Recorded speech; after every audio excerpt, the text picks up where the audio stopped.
आणि आता इतरही काही महत्त्वाच्या बातम्यांचा वेगवान आढावा घेऊयात टॉप 50 मध्ये.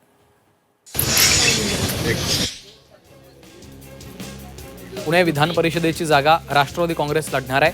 पुण्यात उपमुख्यमंत्री सुनेत्रा पवारांच्या उपस्थितीमध्ये राष्ट्रवादीची बैठक पार पडली आहे. या बैठकीला पुण्यातील राष्ट्रवादीचे नेते उपस्थित होते. पुणे विधान परिषदेच्या जागेसाठी राष्ट्रवादीतून अनेक जण इच्छुक आहेत.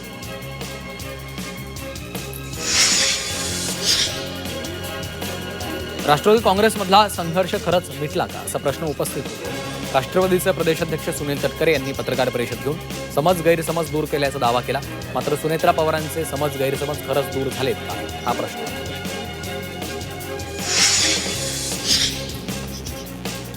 मराठा आंदोलक मनोज जरांगेंनी राज्य सरकारला 28 मे पर्यंत मुदत दिली आहे.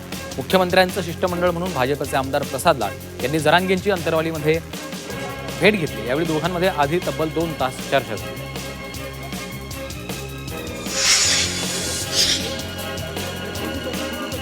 मनोज जरांगेंसमोर बोलताना भाजप आमदार प्रसाद लाड भाऊक झाले. जरांगे यांचा संघर्ष पाहून डोळ्यात अश्रू येतात असं लाड यांनी म्हटलं. जरांगेंचा भाऊ म्हणून सोबत राहणार असल्याची ग्वाही त्यांनी दिली. जरांगेंच्या मागण्या मान्य न झाल्यास राजीनामा देणार असल्याचं लाड यांनी म्हटलं.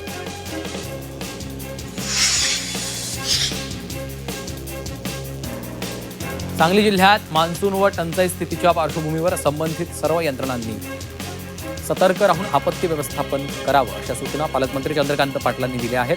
नागरिकांच्या सुरक्षिततेला सर्वोच्च प्राधान्य देण्याच्या दृष्टीनं उपाययोजना आखाव्यात असे निर्देशही प्रशासनाला दिले.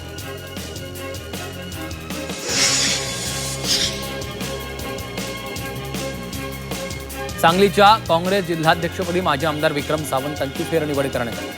तर काँग्रेस शहर जिल्हाध्यक्षपदी नगरसेवक राजेश नाईक यांची वर्णी लागली आहे. प्रदेश काँग्रेसनं या निवडी केल्या.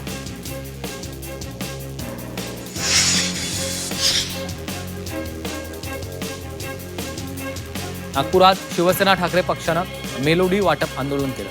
महागाई इंधन टंचाई विरोधात उभाठणं घोषणाबाजी करत मेलोडी चॉकलेट वाटून अनोख्या पद्धतीने निषेध केला.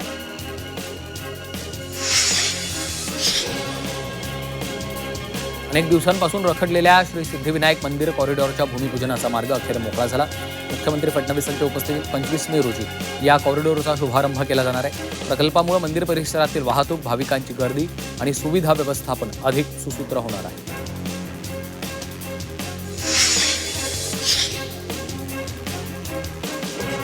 सोलापुरात एक घर एक झाड संकल्पना राबवण्याचा निर्णय घेण्यात आलाय.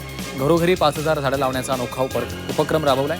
सोलापूर ग्रीन मिशन एक घर एक झाड या उद्देशानं सोलापुरातील तरुणाई सरसावली. पत्राचाळीचा रखडलेला पुनर्विकास मुंबई मंडळानं मार्गी लावला. पुनर्विकसित इमारतींची कामं पूर्ण करून मूळ रहिवाशांना घरं वितरित करण्याची प्रक्रिया सुरू आहे. उच्च गटासाठी एका भूखंडावर 25 घरं बांधली जाणार आहेत.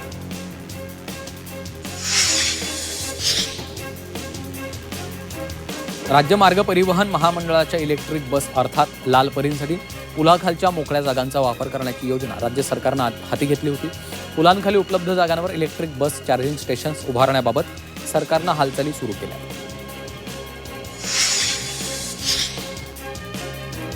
छत्रपती संभाजीनगरच्या नवीन पाणीपुरवठा योजनेच्या कामाला आता मोठी गती मिळाली आहे. नवीन योजनेच्या मुख्य जलवाहिनीद्वारे नक्षत्रवाडी इथल्या जलशुद्धीकरण केंद्रात पाणी आणण्यात आलं.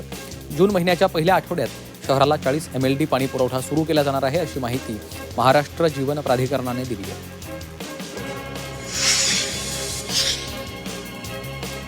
मुंबई महापालिकेनं सोसायट्यांना इशारा दिला. कचऱ्याची विल्हेवाट सोसायटीच्या जागेवरच लावावी लागणार आहे. हे शक्य नसल्यास पालिकेकडे कचरा सुपूर्द करावा लागणार आहे. कचऱ्याची विल्हेवाट जागेवरच लावा, नाहीतर युजर चार्ज भरा असा इशारा पालिकेने दिला आहे.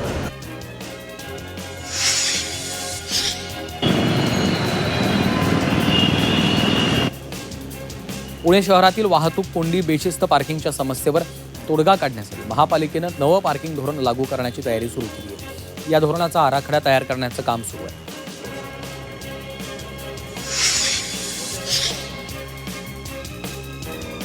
सांगली महापालिकेकडनं भांडवली मूल्यावर आधारित घरपट्टी आकारण्याची प्रक्रिया सुरू करण्यात आली आहे. या अंतर्गत पहिल्या टप्प्यातील 6000 मोठे संच वाटप महापालिका प्रशासनाकडून करण्यात आलं आहे. येत्या महिनाभरात पालिका क्षेत्रातील 2,06,000 मालमत्ताधारकांना घरपट्टी कराच्या नोटिसा दिल्या जाणार आहेत.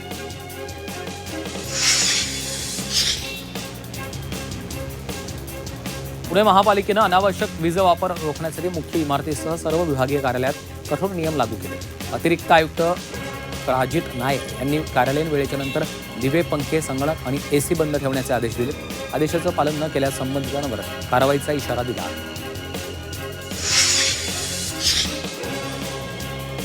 पुणे महापालिकेच्या मिळकत कर सवलत योजनेला नागरिकांचा चांगला प्रतिसाद मिळतोय. आतापर्यंत 4,21,453 मिळकत धारकांनी 666 कोटी 32 लाखांचा कर भरलेला आहे. नवी मुंबई विमानतळावरचा प्रवास महागलेला आहे. येत्या 1 जूनपासून वापरकर्ता विकास शुल्कामध्ये वाढ होणार आहे. भारतीय विमानतळ आर्थिक नियामक प्राधिकरणानं नवी मुंबई विमानतळावरील देशांतर्गत 620 आणि आंतरराष्ट्रीय 1,225 रुपये वापरकर्ता विकास शुल्क निश्चित केले. मुंबईतील वडाळा ते गेटवे ऑफ इंडिया मेट्रो 11 लवकरच मार्गी लागणार आहे. पूर्णतः भुयारी असलेल्या या मार्गिकेच्या प्राथमिक कामांना सुरुवात करण्याचा निर्णय मुंबई मेट्रो रेल कॉर्पोरेशननं घेतला. त्यानुसार भूमिगत सुविधांचं सर्वेक्षण करण्यात येणार आहे. या कामासाठी सल्लागाराची नियुक्ती करण्यासाठी MMRCनं निविदा प्रक्रिया सुरू केली.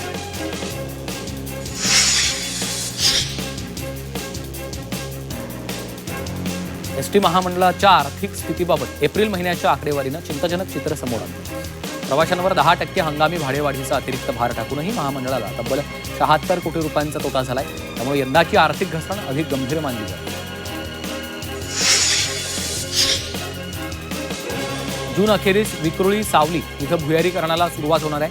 मुंबईमध्ये बुलेट ट्रेन प्रकल्पाचं काम जलद गतीनं सुरू झालेलं आहे. मुंबईतील 21 किलोमीटरचा मार्ग जमिनीखालून जातो. त्यामुळे या प्रकल्पाच्या भुयारीकरणाच्या कामासाठी सध्या EVM यंत्राची जोडणी करण्यात येणार आहे.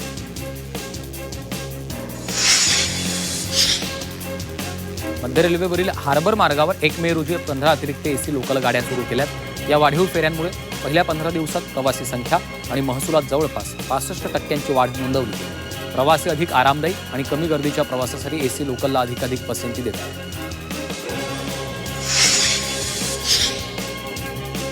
वसई विरार दरम्यान शुक्रवारी मध्यरात्री जम्बो ब्लॉक घेण्यात येणार आहे. हा ब्लॉक अप आणि डाऊन धीम्या मार्गावर असणार आहे. स्थानकांदरम्यान ट्रॅक, सिग्नलिंग आणि ओव्हरहेड उपकरणांच्या देखभाल दुरुस्तीची कामं हाती घेण्यात येणार आहेत.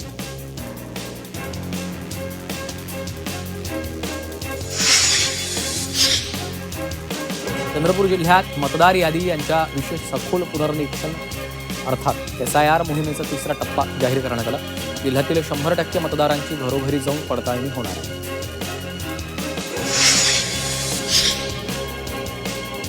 अहिल्यानगर जिल्हाधिकारी कार्यालयातील अधिकारी आणि कर्मचाऱ्यांनी आज हरित शुक्रवार नो व्हेकल डे पाळला. पंतप्रधान नरेंद्र मोदी यांच्या इंधन बचतीच्या आवाहनाला कर्मचाऱ्यांनी प्रतिसाद दिला.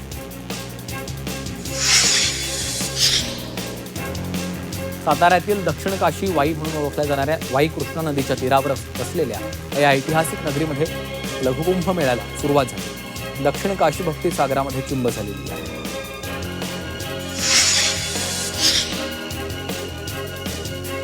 पेपरफुटीमुळे शिक्षण क्षेत्राचे आणि विद्यार्थ्यांच्या गुणवत्तेचे नुकसान.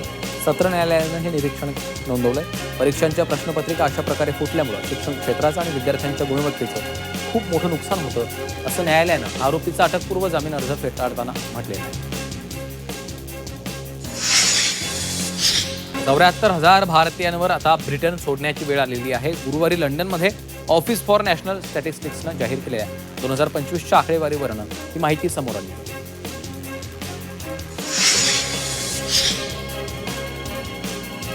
फसवणुकीच्या गुन्ह्यात मोठ्या प्रमाणात वाढ झाली असून सायबर पोलिसांनी सुरू केलेल्या मदत क्रमांकामुळे यावर्षी नागरिकांची 100 कोटी वाचवण्यात यश आलं.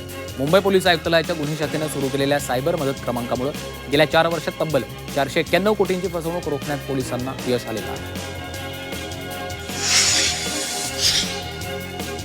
बकरी ईदच्या पार्श्वभूमीवर साताऱ्याच्या लोणंद बाजार समितीच्या आवारात भरलेला बोकड बकरी बाजार यंदा रेकॉर्ड ब्रेक ठरला. बोकड बकरींचे दर सरासरी 15,000पासून ते 1.5 लाख रुपयांपर्यंत गेले. काही बोकडांना लाखोंचा भाव मिळाल्यानं बाजारात मोठी चर्चा रंगली.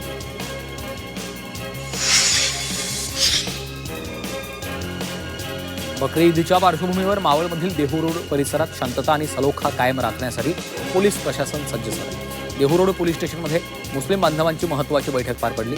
यावेळी सण उत्साहात पण शांततेत साजरा करण्याचं आवाहन केलं. कोलकाता उच्च न्यायालयानं बंगाल सरकारची अधिसूचना वैध ठरवली आहे. गायीचा बळी देणं हा ईदचा भाग नाही. कोलकाता उच्च न्यायालयानं जनावरांच्या कत्तलीवरील बंदी कायम ठेवलेली आहे.